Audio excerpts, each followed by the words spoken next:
I'm Ernest, 32, standing on my Aunt Patricia's snow-dusted porch, Christmas gifts piled in my arms. When she opened the door, her welcoming smile vanished. "We don't want you here," she said, rolling her eyes. "Go ruin someone else's holiday." Through the doorway, I glimpsed my entire family around the table, laughing. Turkey, decorations, joy, everything I'd been missing. I nodded, turned around, and simply said, "Got it." Walking back to my car, unexpected calm washed over me. 10 minutes later. If you're watching this, drop a comment letting me know where you're from, and hit that subscribe button for more real-life stories. The morning had started with such promise.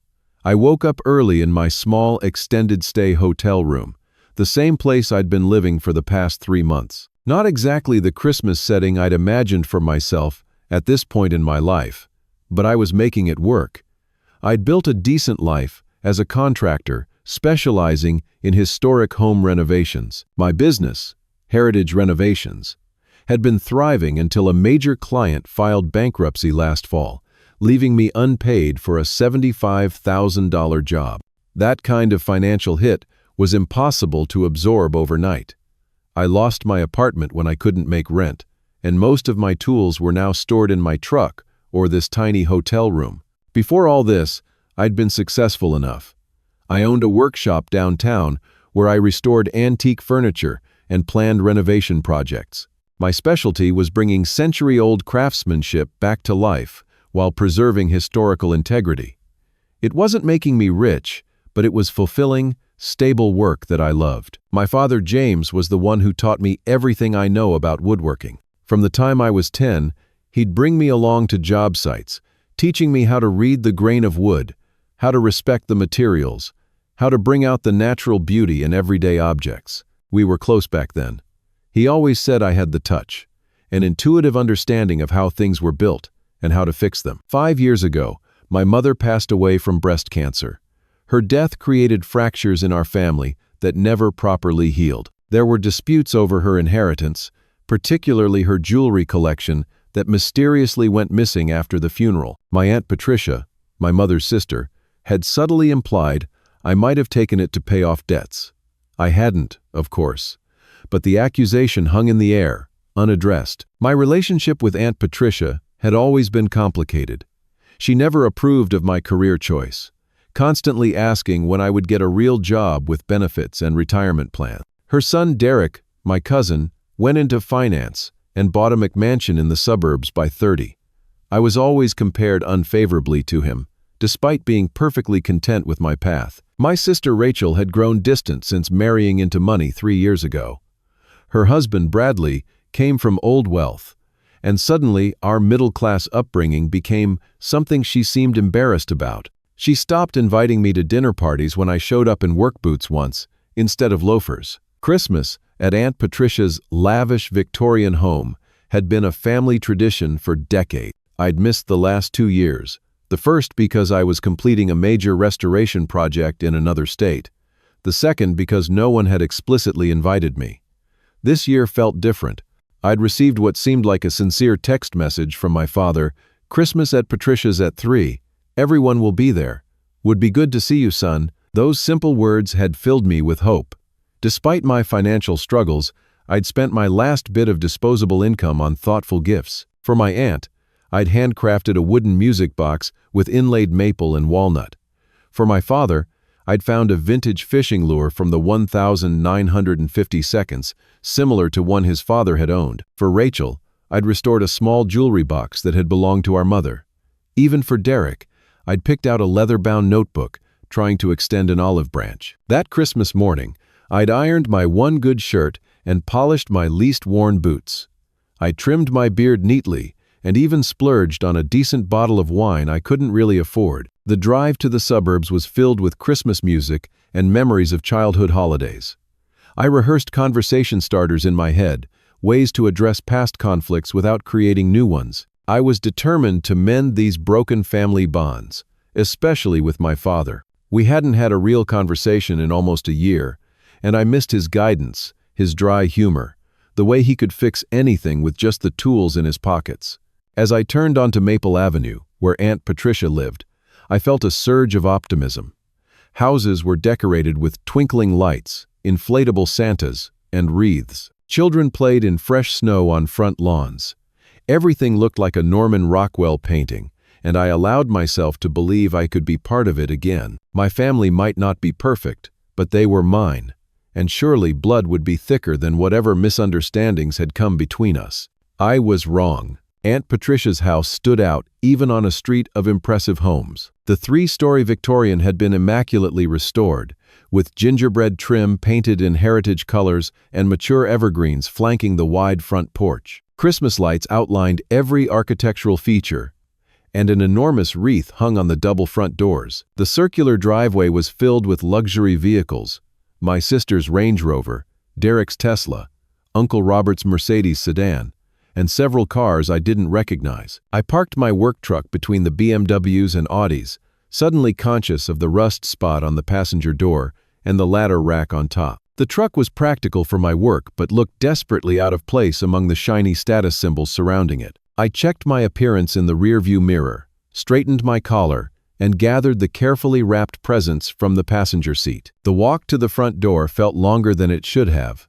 Fresh snow crunched under my boots as I navigated between the parked cars. Christmas music drifted from inside, along with the sound of laughter and clinking glasses. Through the front windows, I could see the enormous Christmas tree in the living room, at least 10 feet tall and decorated with what looked like museum-quality ornaments. The familiar anxiety began creeping in, the sense that I didn't quite belong in this world of casual luxury and perfect appearances. I shifted the gifts in my arms and rang the doorbell. My heart pounded as I heard footsteps approaching. The door swung open, and there stood Aunt Patricia, elegant in a cashmere sweater and pearls. For a split second, her face showed something like welcome, but it vanished so quickly, I wondered if I'd imagined it. She glanced over her shoulder, whispering something to someone inside, then turned back to me. Her expression hardened, eyes narrowing as they took in my appearance. She didn't invite me in, she didn't move aside.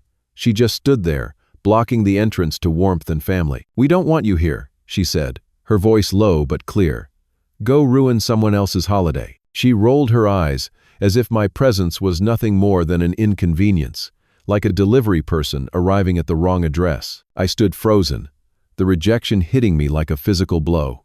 Through the doorway, I could see into the dining room where my entire family sat around an elaborately set table. The conversation had momentarily paused. Heads turned slightly in our direction, but no one made a move to intervene. My father sat at the far end of the table. Our eyes met briefly, and I saw discomfort flash across his face. He looked down at his plate, saying nothing. Uncle Robert raised his glass in what appeared to be a deliberate toast, drawing attention away from the door. Derek, seated near my father, made no attempt to hide his smirk. My sister Rachel was adjusting her napkin, deliberately avoiding looking toward the entryway. I struggled to maintain my composure, acutely aware of how pathetic I must appear. Standing in the cold with arms full of gifts, being publicly rejected at a family Christmas gathering. The humiliation burned worse than the winter air on my face. "I understand," I managed to say, my voice steadier than I felt. "Merry Christmas anyway." I turned and walked back through the snow, the gifts now feeling impossibly heavy in my arms. Each step away from the house was both painful and relieving. The sound of the door closing behind me was definitive, a period at the end of a sentence I hadn't realized was finishing. Back in my truck, I sat with the engine off, watching the house through gently falling snow. The windows glowed with warm light, silhouettes moving about inside, resuming their celebration as if the interruption had never occurred. My phone buzzed with a text message from Rachel. "Maybe next year when things aren't so complicated. Merry Christmas." The realization dawned slowly, then all at once. This hadn't been a spontaneous rejection. They had discussed excluding me beforehand. My father's invitation had been rescinded, but no one had bothered to tell me directly. They had all known I might show up and had collectively decided how to handle it. Crushing disappointment replaced my earlier hope. What had I done to deserve this? Was my financial struggle so embarrassing to them? Had Derek's whisper campaign against me been more effective than I realized? Had they simply decided I wasn't worth the effort anymore? I considered storming back to the door, demanding explanations, forcing them to reject me to my face, rather than through silence and avoidance.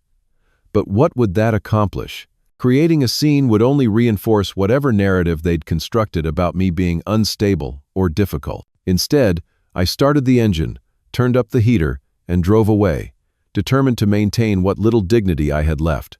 The carefully chosen gifts sat on the passenger seat, tangible reminders of my misplaced optimism.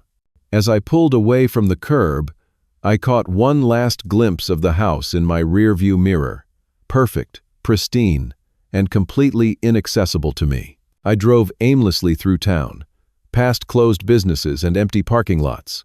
Christmas Day had shut down normal life, leaving only my thoughts for company. The digital clock on my dashboard read 3:27 p.m., less than 30 minutes since I'd arrived at Aunt Patricia's with such high hopes. It felt like hours had passed. My mind drifted back to the major family argument 3 years ago, after my mother's funeral. We had gathered at my parents' house, still numb with grief, when Aunt Patricia mentioned the jewelry collection my mother had promised would be distributed among the women in the family. The pieces were valuable, some antique, some simply meaningful. But when we looked in my mother's jewelry box, several significant items were missing. "Where's the sapphire necklace Grandma left her?" Aunt Patricia had demanded, looking directly at me. "And the pearl earrings from your wedding?" My father had frowned, confused. "They should be there. Helen always kept everything in that box. Unless someone needed quick cash," Patricia had said, not quite making the accusation explicit but ensuring everyone understood her implication. I remembered the sick feeling in my stomach as heads turned toward me. My business had been struggling that year, though nowhere near the crisis level I was experiencing now. Still, in their eyes, I was the obvious suspect, the son with the least conventional career, the one who worked with his hands instead of accumulating degrees and corporate titles. "I would never take Mom's jewelry," I had protested, but the seed was planted. My father had remained silent, neither accusing nor defending me. That silence had hurt worst of all. Now, driving past decorated homes with families inside celebrating together, that wound reopened, raw and painful. I found myself pulling into the parking lot of Joe's Diner, one of the few establishments open on Christmas Day. The neon open sign buzzed in the window, a beacon for the stranded and lonely. Inside, the diner was nearly empty. An elderly couple sat by the window sharing a piece of pie. A middle-aged man in a trucker hat nursed a coffee at the counter. I slid into a corner booth, bringing the bag of rejected gifts with me. A waitress approached, her name tag identifying her as Martha. She was probably in her 50s, with kind eyes, and a Santa hat perched on her graying hair. "Merry Christmas, honey," she said, placing a menu before me. "All alone today?" I nodded, unable to formulate a response that wouldn't sound pathetic. "Coffee to start?" When I nodded again, she added, "The turkey special's pretty good. Not homemade, but it'll do in a pinch." "That sounds fine," I managed. While waiting for my food, I made the mistake of checking social media. My sister had already posted photos of the Christmas gathering, everyone smiling around the table, raising glasses in a toast. The caption read, "Perfect Christmas with the perfect family. Blessed and grateful. Number Merry Christmas. Number family first." I scrolled through the comments, finding one from Derek. "Best Christmas ever.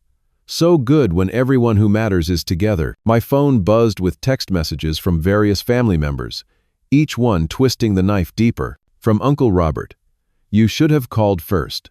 Patricia put a lot of work into planning this dinner." From Rachel, "Your dramatic exit made Dad upset. Thanks for that." From a cousin I hadn't seen in years, "Heard you showed up uninvited.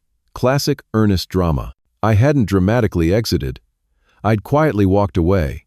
But apparently, a narrative was already being constructed, with me cast in the role of villain once again. Curious about how deep this went, I searched my name in our family group chat, the one I'd been removed from a year ago. Using Rachel's login information she'd once shared when she needed tech help, I discovered hundreds of messages spanning months. What I found shattered any remaining illusions I had about my place in the family. Derek had been systematically poisoning everyone against me, sharing concerns about my supposed drinking problem. I rarely drank more than a beer or two. Claims that I'd asked him for money repeatedly. I never had.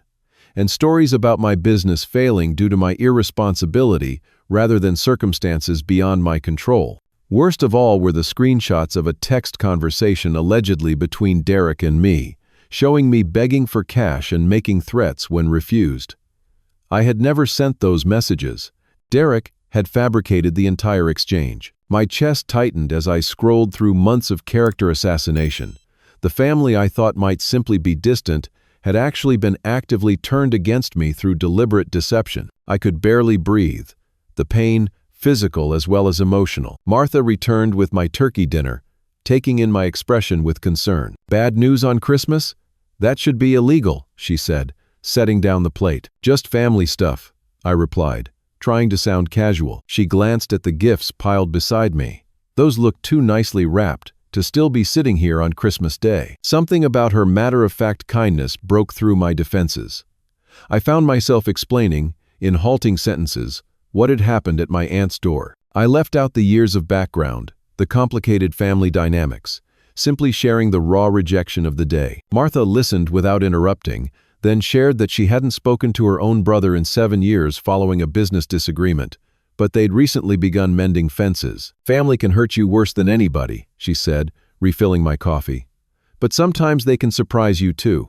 Don't give up just yet." She added a free slice of pie to my order, a small Christmas kindness that nearly undid me. As I picked at my food, my phone continued to buzz. The family group chat was active, discussing my intrusion at dinner. I discovered that the expensive watch I'd given my father last Christmas, you purchased when my business was still solvent, had been regifted to Derek months ago. My father had complained that it was too flashy for his taste. The hurt was transforming into something else now, a slow-burning anger that felt almost clarifying. I had spent years accepting scraps of affection from people who clearly didn't value me. I had made excuses for their behavior, blamed myself for not fitting into their expectations, bent myself into shapes that weren't natural in seeking their approval. For what? To be turned away on Christmas Day without even the courtesy of a direct conversation?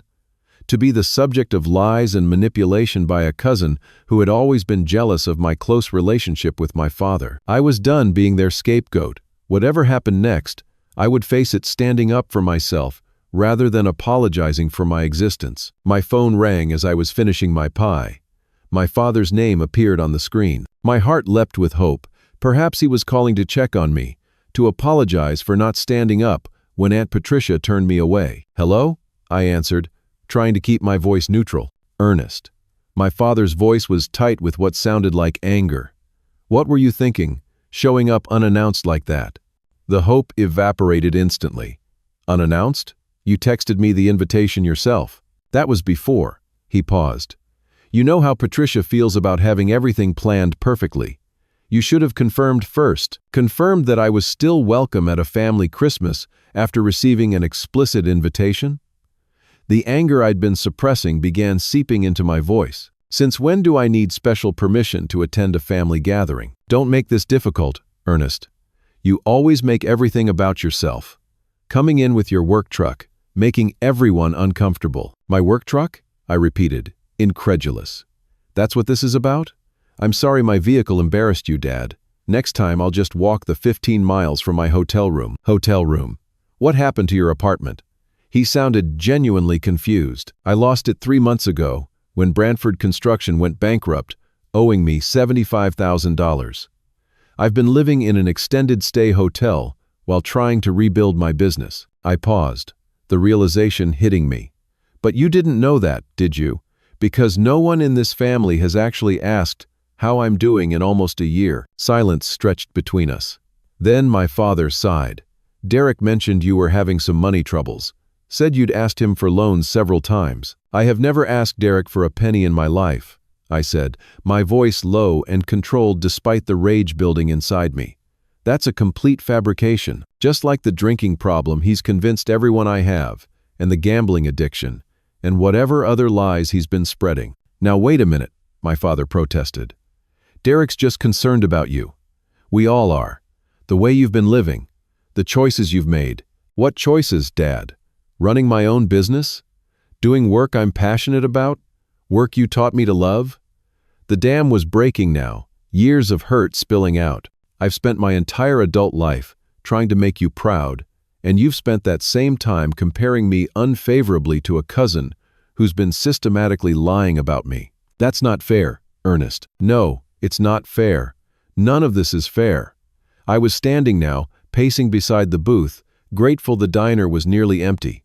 It's not fair that Mom died. It's not fair that her jewelry disappeared and I got blamed.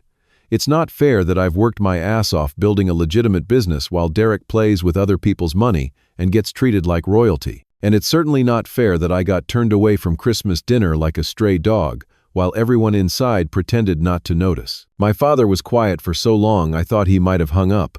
Finally, he spoke, his voice subdued. I didn't know about the bankruptcy situation. Or the hotel. You never asked. None of you did. The fight was draining out of me, leaving exhaustion in its wake. When did you stop believing in me, Dad? Instead of answering, he changed tactics. Your aunt was just trying to keep the peace. Derek said you two had a falling out recently. Something about money. There was no falling out because there was no conversation, I interrupted. Derek is lying to you. He's been lying about me for years. And you've all been so ready to believe the worst about me that you never once asked for my side of the story. That's not true, he protested weakly. Tell me one thing Derek's told you about me that you've verified with me directly. The silence was answer enough. I have to go, my father said abruptly. We can discuss this another time. The call ended, and I stood in the middle of Joe's diner on Christmas Day, phone in hand, shaking with emotion. I made my way to the bathroom, splashed cold water on my face, and stared at my reflection in the spotted mirror. I barely recognized myself, the fatigue in my eyes, the tension around my mouth, the defeat in my posture. This wasn't who I was. I wasn't a victim or a charity case. I was Ernest Hammond, a skilled craftsman who had built something from nothing once and could do it again. I didn't need their approval or their acceptance. What I needed was the truth. When I returned to my booth, Martha was clearing my plate. She looked up with concern. You all right, honey? You look like you've been through the ringer. Actually, I said, surprising myself with sudden clarity, I think I'm better than I've been in a long time. Could I borrow your phone? I need to make a call, and my battery's nearly dead. Martha handed me the diner phone without hesitation. I dialed my father's home number, not his cell, but the landline at his house, my childhood home. When he didn't answer, I left a simple message. I'm coming over.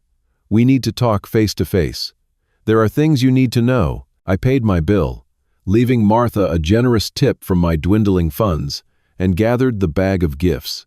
As I headed to my truck, I pulled out my tablet and connected to the diner's Wi-Fi. There, in the parking lot with snow falling around me, I gathered every email, text, and social media post I could find that proved Derek's deception. I screenshotted conversations, downloaded financial records showing my business history, and collected evidence of the systematic campaign against me. The pieces were finally coming together.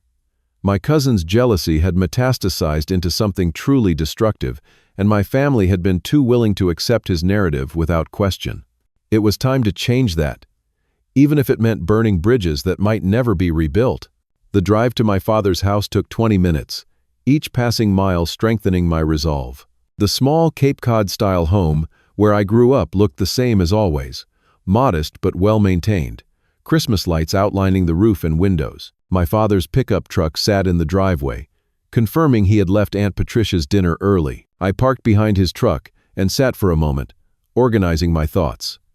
This conversation would change everything, for better or worse, and I needed to stay focused on the truth rather than recrimination. The front door opened before I reached it. My father stood in the doorway, backlit by the warm glow from inside. At 64, James Hammond was still a solid presence, 19, 6 feet tall, with broad shoulders and calloused hands that testified to decades of physical work. His hair had gone completely gray, and new lines marked his face, but his eyes were the same deep blue as my own. You didn't need to come over, he said by way of greeting. I told you we could talk another time. This can't wait anymore, Dad. I gestured to the tablet under my arm. There are things you need to see, things everyone needs to see. He hesitated, then stepped aside to let me in, The house smelled of pine and cinnamon, familiar and painful in equal measure. The living room was decorated for Christmas with the same ornaments and decorations my mother had collected over decades. Her absence was palpable in the room she had always made the heart of our home. "I don't know what you think you're going to accomplish," my father began, standing awkwardly in the middle of the room. "Today's been difficult enough without dragging up more drama." "This isn't drama, Dad. This is the truth." I set my tablet on the coffee table. "I need you to look at something." Reluctantly, he sat on the sofa and picked up the tablet. I had opened it to screenshots of the fake text conversation Derek had created, showing messages I had supposedly sent begging for money. "Derek showed these to everyone," I explained. "But I never sent them. Check the dates. I was in Chicago on a restoration project that entire week. You can verify it with the client. And look at this." I swiped to actual bank statements showing my business accounts. At the time, Derek claims I was desperate for cash. My business had over $100,000 in operating capital. I wasn't in financial trouble then. My father frowned, studying the evidence. "Why would Derek make this up?" "Because he's always been jealous of our relationship." I sat down opposite him. "Remember how he used to follow us around when we were building the treehouse? How he tried to get you to teach him woodworking but never had the patience for it? He's been competing with me our entire lives, and when he couldn't win fairly, he decided to cheat." I showed him more evidence, emails from my accountant, documenting the financial impact of the Branford bankruptcy, photos of my workshop, and recent projects, proving my business had been legitimate and successful. Screenshots of Derek's messages to family members, systematically undermining me. My father's expression changed gradually as he absorbed the evidence, moving from skepticism to confusion to something approaching shock. "I had no idea," he murmured, scrolling through message after message. "Why didn't you tell me any of this was happening?" "I tried, Dad. Every time I called, you were busy or distracted. Eventually, I stopped trying." I leaned forward, meeting his eyes directly. "But this is about more than Derek's lies. It's about how easily everyone believed them. It's about Mom's jewelry that went missing, and how quickly I became the prime suspect. It's about the fact that I was turned away from Christmas dinner today, and not a single person in my family stood up for me." My father set down the tablet, his hands trembling slightly. "After your mother died, everything fell apart. I know I wasn't available emotionally. I thought following Patricia's lead on family matters was easier than trying to figure it all out myself. She blamed me for the missing jewelry," I said quietly. "But have you ever considered that she might have taken it herself? Mom always said Patricia envied her collection." My father's head snapped up. "Patricia wouldn't what? Lie? Manipulate? Turn family against each other?" I gestured to the tablet. "All the evidence points to the fact that this family has serious problems with honesty, Dad, and I've been the scapegoat for too long." We sat in silence for a moment, the weight of years of misunderstandings hanging between us. Finally, my father spoke, his voice rough with emotion. "I failed you, Ernest.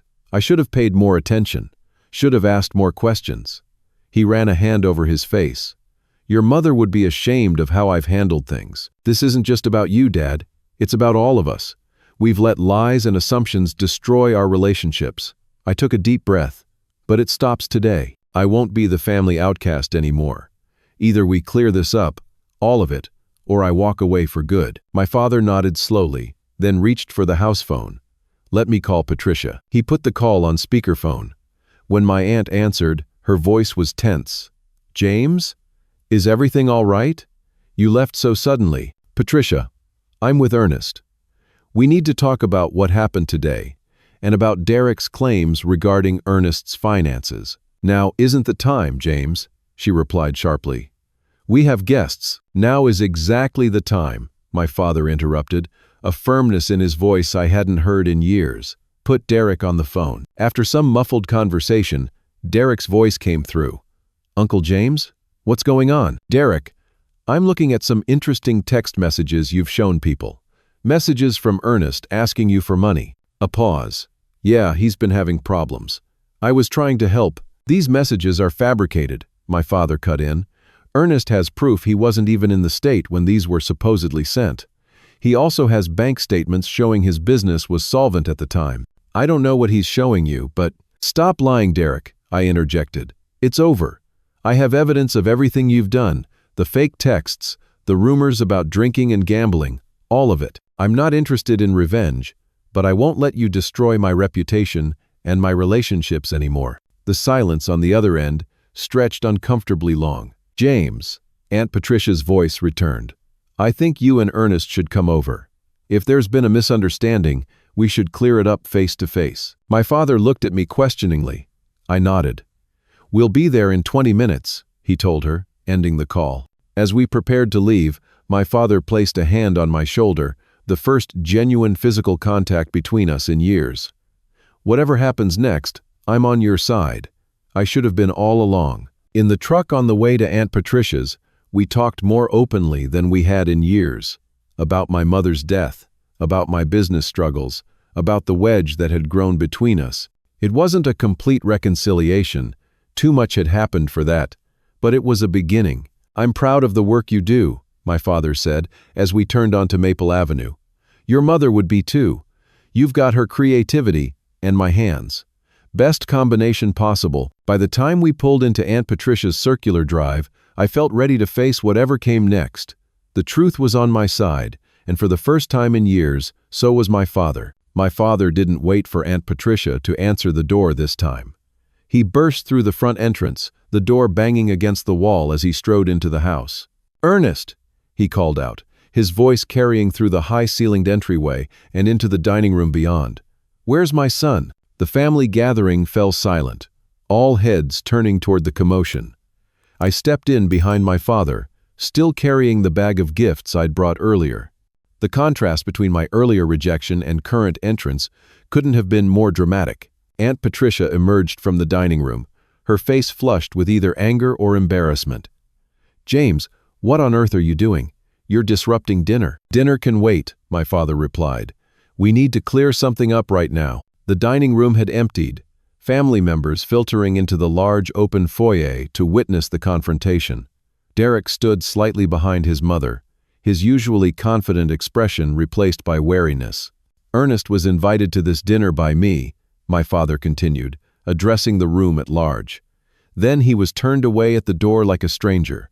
I want to know why." Aunt Patricia straightened, smoothing her cashmere sweater. There was clearly a misunderstanding. Derek mentioned they'd had a disagreement, and given Ernest's recent difficulties, I thought it best to avoid potential conflict on Christmas. "What disagreement?" my father demanded, turning to Derek. "The one where you fabricated text messages showing Ernest begging you for money." A murmur ran through the assembled family members. Derek stepped forward, hands spread in a placating gesture. "Uncle James, I don't know what Ernest has told you, but—" "Show them," my father interrupted, nodding to me. I pulled out my tablet and handed it to Uncle Robert, who stood nearest. "These are the text messages Derek has been showing people, supposedly, from me. And here are my work records and plane tickets, proving I was in Chicago when these were supposedly sent." Uncle Robert frowned, examining the evidence before passing the tablet to my sister Rachel. Her eyes widened as she scrolled through the documents. "There's more," I said, keeping my voice steady. "Bank statements showing my business was financially sound until 3 months ago, when a client's bankruptcy left me unpaid for a major project. Records of my current living situation in an extended stay hotel while I rebuild. And evidence of Derek systematically turning family members against me through lies and manipulation for years." All eyes turned to Derek, whose confident facade was crumbling visibly. "This is ridiculous," he sputtered. "Ernest is clearly desperate, creating fake evidence to make himself look better." "The evidence isn't fake, Derek," Rachel interrupted, still holding the tablet. "These airline receipts and hotel confirmations have timestamps and verification codes. This bank statement has the bank's digital watermark." She looked up at me, then at our father. "This all looks legitimate." "Because it is," I said simply. Aunt Patricia snatched the tablet from Rachel, her expression hardening as she reviewed the evidence. "This doesn't explain everything," she insisted. "Ernest has been distant, unreliable." "I've been working, Aunt Patricia," I replied. "Building a business that was successful until circumstances beyond my control derailed it temporarily. And while I was working, Derek was apparently working too, constructing an elaborate fiction about me that you all accepted without question. The silence that followed was broken by my cousin Samantha, who had been quiet until now. Is it true about the jewelry too? Derek told everyone. Ernest had taken Helen's collection. Derek's face paled. I never said that specifically. You implied it constantly, I countered. Just like you implied I had drinking problems and gambling debts, none of it was true. My father turned to Aunt Patricia, his expression grave. Where is Helen's jewelry, Patricia? The pieces that went missing after the funeral. Aunt Patricia flushed deeply. I don't know what Mom always said you envied her collection, I said quietly, especially Grandma's sapphire necklace that went to her instead of you. This is outrageous, Aunt Patricia protested. James, are you going to stand there and let him accuse me of theft? I'm asking a simple question, my father replied. Where is Helen's jewelry? The room fell silent again, tension thick in the air. Then Uncle Robert cleared his throat. Patricia, perhaps we should show them the safe. Clear this up once and for all. Aunt Patricia shot him a look of pure venom, but Uncle Robert stood firm. Enough secrets. This family is falling apart. What followed was surreal. Uncle Robert led my father upstairs to Aunt Patricia's bedroom, returning 10 minutes later with a small jewelry box. Inside were the missing pieces, my mother's sapphire necklace, the pearl earrings, and several other items that had disappeared after her funeral. I was keeping them safe, Aunt Patricia insisted, tears streaking her makeup. Helen would have wanted the jewelry to stay in the family, not be sold off for some business venture. That wasn't your decision to make, my father said, his voice tight with controlled anger. And it certainly wasn't your place to let Ernest take the blame. Derek stood awkwardly to the side, his deception exposed but not yet fully addressed. When my father turned to him, he seemed to shrink under the scrutiny. As for you, my father said, I don't understand why you would systematically destroy your cousin's reputation. What could you possibly gain from turning the family against him? Derek remained silent, but the answer was written across his face. Jealousy, resentment, the toxic need to be the favorite, the successful one, the center of attention. I think I know, I said, meeting Derek's eyes directly. It's the same reason you've been wearing the watch I gave Dad last Christmas. You've always wanted what was mine, including my relationship with my father. Derek flushed deeply, his hand automatically going to the watch on his wrist. The family gathering had transformed into something unrecognizable. Some relatives were openly apologetic, approaching me with embarrassed expressions and awkward embraces.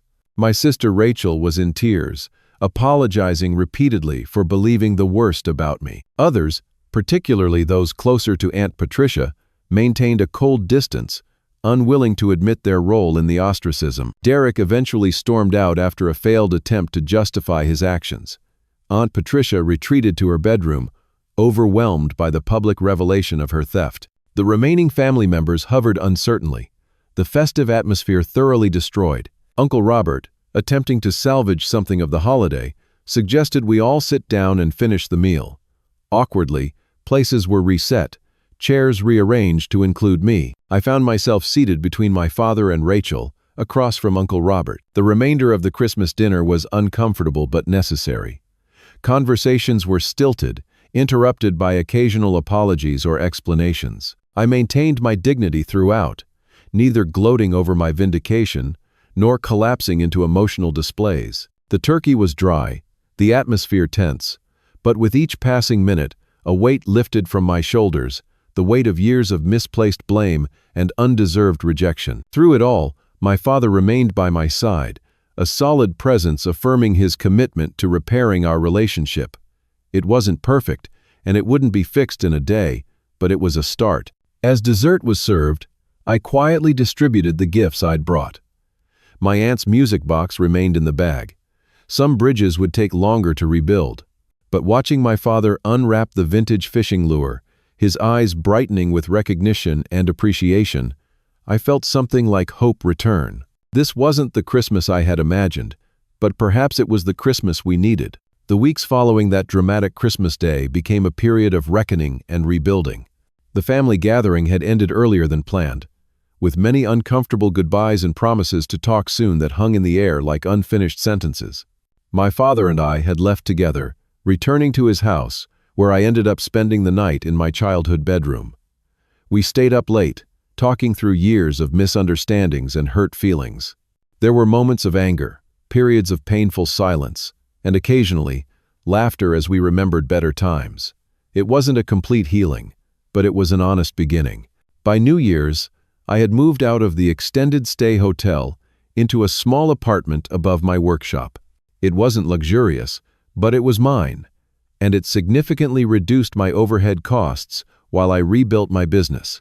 My father helped me move, spending a weekend installing shelving and repairing the apartment's ancient plumbing. Working side by side, we fell into the comfortable rhythm we'd had when I was younger, communication flowing more easily through shared tasks than direct conversation. "I've got some connections at Riverfront Development," he told me as we installed a new bathroom sink.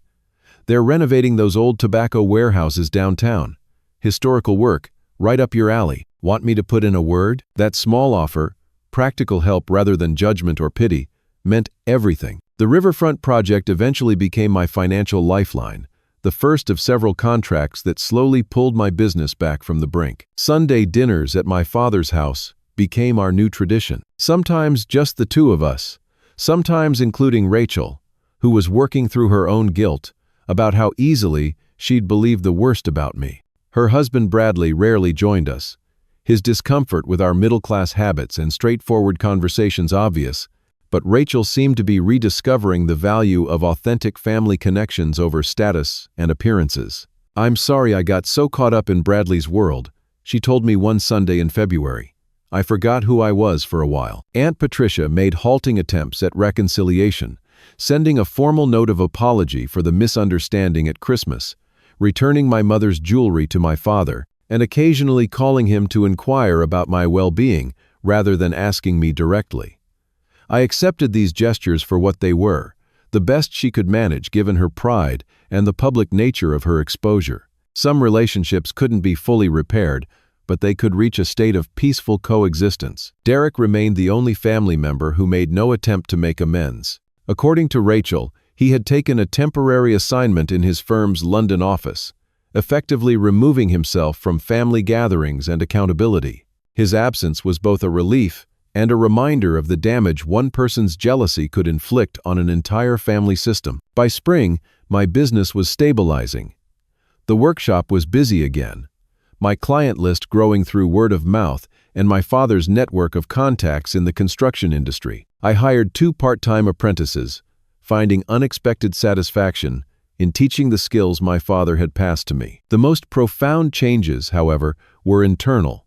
Standing up for myself at Christmas had shifted something fundamental in how I viewed myself and my place in the world. I no longer sought approval from those who had shown themselves unwilling or unable to give it. I set boundaries around my time and energy, investing in relationships that were reciprocal and genuine. When my father's birthday came around in April, I hosted a small gathering at my workshop. Just a few people, my father, Rachel, Uncle Robert, who had become an unexpected ally, and a couple of my father's oldest friends. I had spent weeks restoring an antique roll-top desk that had belonged to my grandfather, refinishing the oak and repairing the intricate cubby system inside. When my father saw it, he ran his hand over the smooth surface, emotion visible in his eyes. "Your grandfather would be proud," he said simply. "You've got the touch, son. Always have." Coming from him, those words were better than any formal recognition or financial success. As summer approached, I found myself reflecting on the lessons of the past year. The pain of rejection had nearly broken me, but it had also forced me to confront patterns that had been destructive for years. Standing in my truth, refusing to accept blame for things I hadn't done, demanding respect from those who claimed to love me. These weren't acts of selfishness, but of necessary self-preservation. Family, I realized, wasn't defined by blood alone, but by actions. Some blood relatives would never be capable of the honesty and mutual respect that true family required. Others might need time and patience to overcome years of dysfunctional patterns. And sometimes, family could be found in unexpected places, like a kind waitress offering free pie and wisdom on a lonely Christmas day. For the next Christmas, I made a decision that felt both radical and perfectly right. I would host the gathering myself, In my newly renovated workshop, only those who had demonstrated genuine care and respect would be invited. My father helped me build a massive table from reclaimed timber, large enough to seat 12 but with no place cards, no rigid hierarchy, no performances of status or wealth. When December came again, my workshop was transformed. The tools and workbenches were moved aside, replaced by the handcrafted table set with simple but beautiful dishes. Strings of warm white lights hung from the rafters. The scent of pine mingled with roasting turkey and fresh-baked bread. Around that table gathered a smaller but more authentic family: my father, Rachel, without Bradley, who had chosen a skiing trip instead, Uncle Robert and his daughter Samantha, two of my close friends, and Martha from the diner, who had become an unexpected friend after our Christmas encounter. There were empty chairs where others might have sat. Aunt Patricia had declined with a polite excuse. Several cousins had chosen other gatherings, and Derek remained in London. Their absence was noted, but not mourned. This new configuration felt right, honest in a way previous gatherings had never been. As we raised glasses in a toast, I looked around at these people who had chosen to be present, who had worked through difficult truths and painful reckonings to build something authentic. The journey had been harder than I ever expected, but the destination, this moment of genuine connection, was worth every painful step. To family, my father said, raising his glass. The one we choose, and the one that chooses us. I couldn't have said it better myself. Have you ever had to stand up to your family for your own self-respect? Drop a comment below and share your experience. Sometimes the hardest conversations lead to the most healing. If this story resonated with you, please hit that like button and subscribe for more real-life stories about family, growth, and finding your way through difficult relationships. Thank you for listening. And remember, blood makes you related, but actions make you family.